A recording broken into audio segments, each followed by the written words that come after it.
Esta es una historia con polvo. Histórico, no del otro. Vale, empecemos fuerte. Si hoy dices en una cena familiar soy swinger, es posible que tu tía se atragante con el flan, pero en los años 30 significaba simplemente persona que baila swing. En aquella época los bailarines de swing tenían muchos nombres: jitterbug, swing dancers, swingers, y si bailas habrás oído que a los del Lindy Hop se les llama Lindy Hoppers o simplemente Hoppers. ¿Por qué ya no decimos swingers? Porque esa palabra ahora evoca algo diferente a música de época y zapatos de cuero, aunque también hay cuero por medio.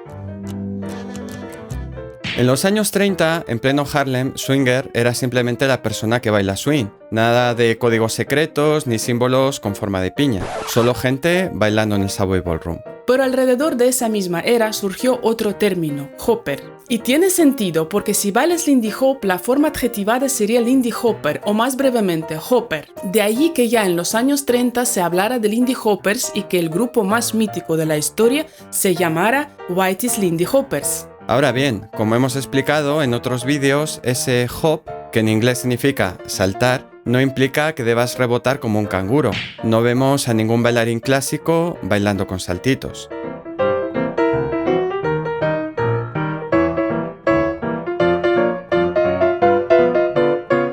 En realidad, hop hace referencia al vuelo transoceánico de Charles Lindbergh, no a una forma de bailar. Pero el lío llegó después. A mediados del siglo XX, la palabra swinger empezó a cambiar de significado. En los años 50 todavía podía significar alguien moderno, amante del jazz y el swing. Pero en los 60 y 70 el término tomó un desvío, digamos más erótico. Eran tiempos de amor libre y la liberación sexual, y de pronto swinger ya no evocaba a gente bailando en la pista, sino intercambiando parejas en el salón de casa. En efecto, swinging en inglés puede traducirse como intercambiar. En este caso, la práctica del intercambio sexual de parejas, con fiestas swinger, club swinger, ya veis por dónde voy. ¡Salud! Este café es mejor que el de mi club swinger.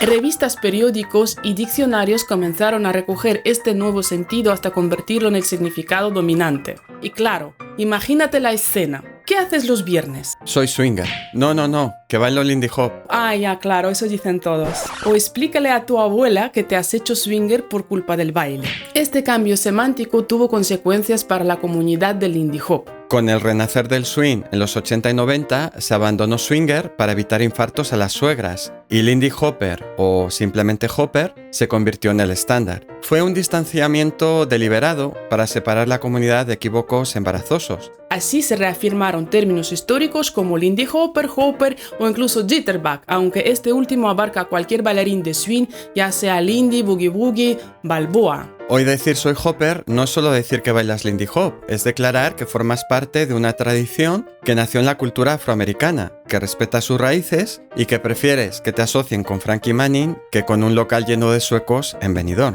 Evitas ambigüedades. Y así cuando digas voy a una fiesta de swing, nadie te preguntará si hay jacuzzi o velas aromáticas. Para que quede claro, los swingers intercambian parejas, mientras que los hoppers... Mejor pienso otro ejemplo. Los swingers tienen roles y fiestas temáticas, mientras que los hoppers...